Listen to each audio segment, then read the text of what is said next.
नमस्कार दोस्तों, स्वागत है आपका मेरे YouTube चैनल में। तो दोस्तों हम बात करेंगे आज मार्केट यानी बैंक निफ्टी कल के दिन में किस साइड जा सकते हैं और हम कैसे अपना ट्रेड लग सकते हैं। जिन लोगों ने कल वाली मेरी जो वीडियो देखी होगी उन लोगों को आज बहुत अच्छी तरह समझ आया होगा कि बैंक निफ्टी ने जिस हिसाब से 47,666 का लेवल तोड़ा, और मैंने बाकायदा ये कल की वीडियो में बताया था कि ये लेवल टूटने के बाद आपको 200 पॉइंट से लेकर 250 पॉइंट तक के आपको डाउनफॉल देखने को मिल सकते थे। ठीक है, अब दोस्तों हम बात करेंगे कि मैंने यहाँ पे डेली चार्ट ओपन किया हुआ। डेली चार्ट में हम एक ट्रेंड लाइन बनाते हैं। ये ट्रेंड लाइन है, ठीक है। डेली चार्ट के अंदर एक ट्रेंड लाइन बना हुआ है और एक ट्रेंड लाइन बना हुआ। इस ट्रेंड लाइन के अंदर, इस चैनल के अंदर ही डेली चार्ट में मार्केट ने ट्रेड किया है, ठीक है। तो अब हमें क्या करना है कि ये जो ट्रेंड लाइन है, मार्केट अगर मान लीजिए इस ट्रेंड लाइन को टच करने के बाद अगर कोई इस टाइप का बुलिश कैंडल बनाए, जैसे यहां बनाया है एक यहां बनाया, यहां पे बुलिश कैंडल बनाएगी तो जाके हमारे को बैंक निफ्टी के अंदर 48,200 के ऊपर एक बायर एक्टिव होते दिख सकते हैं, ठीक है। लेकिन अगर इस ट्रेंड लाइन के पास आके मार्केट थोड़ी देर रोकने के बाद अगर इस ट्रेंड लाइन को तोड़ती है तो आपके पास जो टारगेट खुल के आते हैं, बैंक निफ्टी के डाउन साइड के टारगेट खुल के आते हैं, वो 46,000 तक के टारगेट डाउन साइड के खुल के आते हैं। तो इस चीज को आप नोट में रखिएगा, ठीक है। अगर ये ट्रेंड लाइन यहाँ पे रुकने के बाद अगर 48,000 के ऊपर मार्केट कंटिन्यू ट्रेड करने लग जाती है 1-2 दिन, तो जो पहला उसका रेसिस्टेंस बनेगा वो रेसिस्टेंस बनेगा 48,222 का, और दूसरा जो बनेगा वो बनेगा 48,555 का।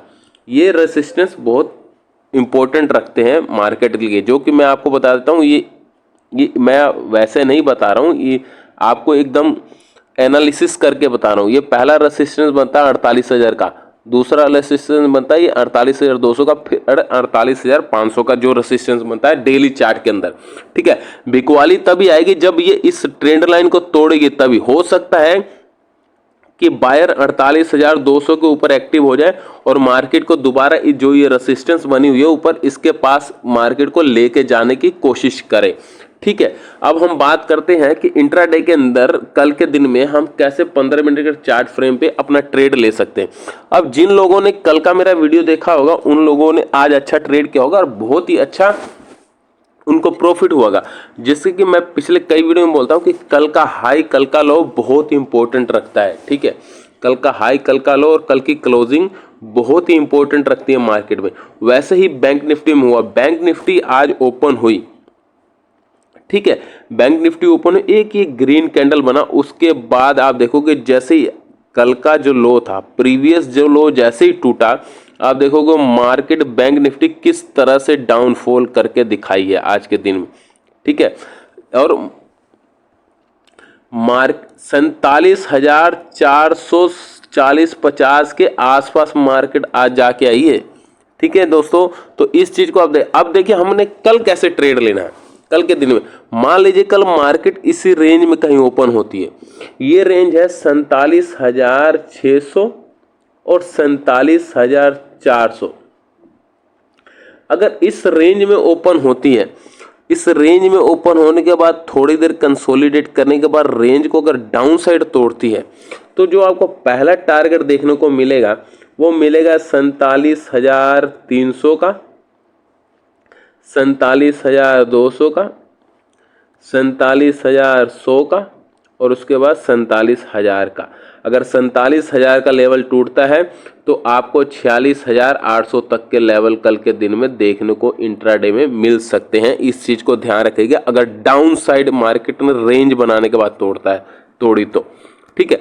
अगर इसी रेंज में ओपन होती है, इसी रेंज में ओपन होने के बाद, ठीक है, अगर 47 इसी रेंज में ओपन होने के बाद अगर 47,666 के लेवल को तोड़ती है, तो जो पहला टारगेट आपको देखेगा अप साइड का, ऊपर की साइड का जो पहला टारगेट देखने को वो मिलेगा 47,733 का, 47,855 का, और 47,922 का। ये आपको 3 टारगेट ऊपर के साइड देखने को मिल सकते हैं।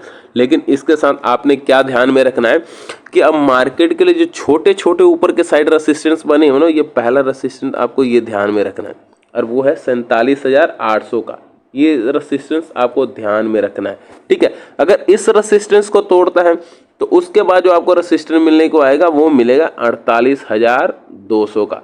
48,200 के रेसिस्टेंस को तोड़ने के बाद मार्केट अगर सस्टेन करती है तो आपको ये टारगेट देखने को मिलेगा, वो रहेगा 48,500 का, ठीक है। ये आपको टारगेट देखने को मिलेगा। लेकिन मैं आपको क्या कहूँगा कि दोस्तों, जिस हिसाब से मार्केट की अभी कंडीशन बनी हुई है डेली चार्ट के अंदर, मैं तो ये कहूँगा कि जो ये ट्रेंड लाइन है, ठीक है, मार्केट के जो ये ट्रेंड लाइन बनी हुई है, इस ट्रेंड लाइन के पास आ रही है मार्केट, तब तक आपको ट्रेड नहीं करना चाहिए, आपको सिर्फ वेट करना चाहिए। हाँ, जिन लोगों ने फ्यूचर के अंदर अगर शॉर्ट किया होगा वो लोग तो यहाँ पे वेट कर सकते हैं। हो सकता है मार्केट इस ट्रेंड लाइन को एक ही बार तोड़ दे, ठीक है, एक ही बार तोड़ दे और मार्केट को 47,500 के आसपास लेके आ जाए, ठीक है। या हो सकता है यहाँ पे थोड़ी देर टाइम स्पेंड करने के बाद इसको तोड़े। अगर टाइम स्पेंड करने के बाद थोड़ी देर कंसोलिडेट करने के बाद अगर तोड़ती है तो मार्केट का जो नेक्स्ट टारगेट मैंने जैसे बताया यही खुल जाता है, 45,000 तक का टारगेट मार्केट के अंदर खुल जाता है नीचे के डाउन साइड के अंदर।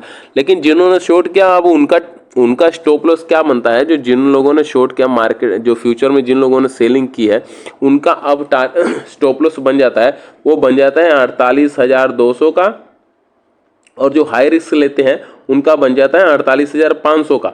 ये 2 स्टॉप लॉस उनके लिए अब तैयार हो जाते हैं, ठीक है। तो इससे हम चीज़ों को ध्यान रखिएगा, ठीक है, उसी के हिसाब से ट्रेड कीजिएगा। जब तक मार्केट इस ट्रेंड लाइन के पास है आपको ट्रेड नहीं करना है। जब तक यहाँ पे थोड़ी देर कंसोलिडेट करे या फिर इस जैसा कोई बुलिश कैंडल बनाए, जैसे यहाँ बनाया और यहाँ बनाए, इस जैसा बुलिश कैंडल बनाए, उसके बाद ऊपर जाए तो ही आप बाइंग साइड के लिए जाइएगा, अदरवाइज नहीं जाइएगा, ठीक है। दोस्तों, वीडियो अच्छी लगी तो लाइक कीजिएगा, सब्सक्राइब कीजिएगा और कमेंट कीजिएगा। धन्यवाद दोस्तों, जय हिंद।